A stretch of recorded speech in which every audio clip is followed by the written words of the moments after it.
Yeah, I know. Title's not wrong. I beat 20 games this month. Let's get right into it.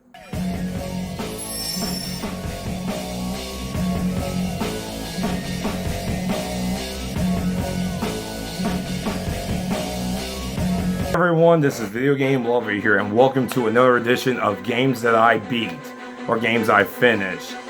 I beat 20 games this month in July. I can't believe that. And I wasn't intending to do that. I wasn't intending to beat that many games, but I played so many Genesis games, Super Nintendo games, and just a lot of games all together. And I beat so many games on the PSP, so let's get right into it. First off, some of these games I already got rid of because some I beat were garbage. So we got in this trash can of games. Megamind, Mega Team Unite, SpongeBob and the Revenge of the Flying Dutchman, Transformers, the game.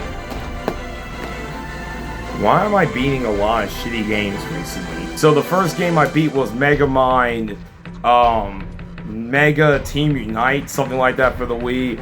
Very bad game, very mediocre beat 'em up. It's okay if you have like 4 people. It's a very easy 3-hour beat 'em up. I mainly only got it, as I mentioned in the pickup video, because it was a beat 'em up. That was it. Nothing more to say about that game. The next game that I finished was Havoc for the Sega Genesis. And I felt like it could have been one of the best platformers for the system, but there was one major flaw in that game, is that the enemy placement is unbelievably bad. Really bad in that game. There were so many times where I would jump, and then there will be an enemy just randomly spawn and I get hit, or spikes that would just fall. And the level design is brutal in this game. Seriously, it's one of the toughest platformers I've beaten on the Genesis. And it's a damn shame because graphically the game looks beautiful for a Genesis game.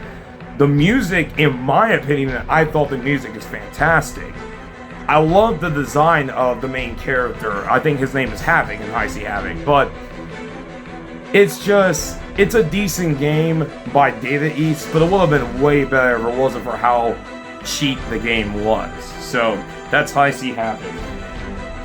Next up, I beat Sonic Drift 2 along with the first game, and I did a playthrough of that on YouTube. Sonic Drift 1 was only released in Japan because they only had 4 characters and the game was really easy. It's not a bad racing game. I really enjoyed the first Sonic Drift game once you get used to the controls. Sonic Drift 2, in my opinion, is a lot better, but the one thing I really hated about this game is that in order to get the best ending, you have to win first place in every race of the final cup. And if you don't get the best ending. And winning first in the last cup is really hard in this game because in classic racing fashion, rubber band AI. Why is it in this game? Why? Just why? Why you need rubber band AI in racing games? If you blow out your racers, that means you're good at the game. But if you lose big in the game, you gotta get better at it. I don't know why they do this, but it's still a fun game. I really enjoyed it. So next up, I beat 2 Transformers games for the PSP. Transformers the movie and Transformers Revenge of the Fallen on PSP. Transformers on PSP, I was about to say that it's better than the PS2 version. That wasn't until I got to the second half of that game, and Lord, that game imploded hard. The levels got so boring. Starscream's last level was infuriating. It's just a bad game. I hated that game. The only cool thing was Shockwave's in the game. I find that funny that he's in that game and not really the one in Dark of the Moon on the DS. By the way, the DS version of Transformers is also bad. I know a lot of people like that game because it's like GTA, but it's way too hard. So, Transformers, the movie, the game, pick your poison. It's terrible. All the platforms are terrible. As far as Revenge of the Fallen, this game plays like the G.I. Joe game, that came out for PS2 and PSP where it's like a run and gun game.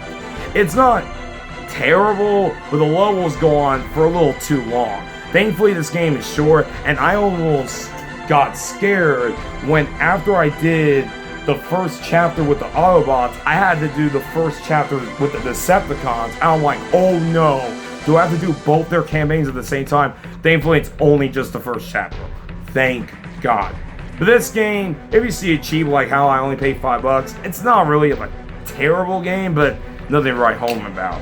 So, I beat that game. Next up, I beat Thunder Force 3 and Lightning Force, or Lightning Force, Thunder Force 4. Thunder Force 3, love this game a lot. A very good shooter for the Genesis. I love the music in this game. It's a really good game, and I can't believe it took me this long to finally get into this game.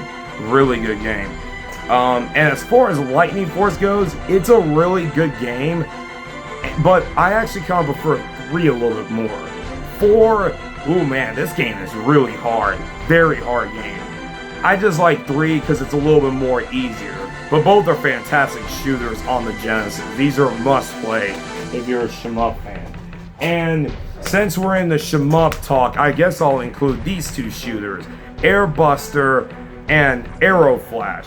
Airbuster is a port to Aero Blaster. I think that's what it's called, or Aero Fighters. It's a pretty well done shmup. It's pretty challenging though. If you die in that game, you're kind of screwed. And Aeroflash is a pretty cool game. Very simple though, but I really enjoyed Aeroflash a lot. It's a fun shooter.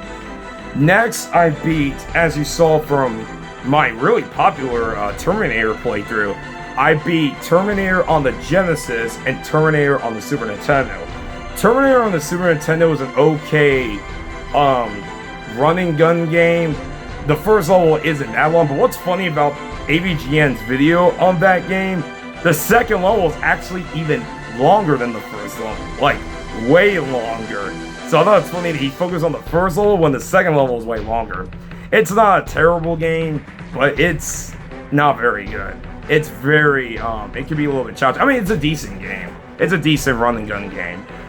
Terminator on the Genesis, as I mentioned, it is a really fun game, but the only downside, it's really short. Like, once you know how to beat it, you can beat it in like 10 or 11 minutes.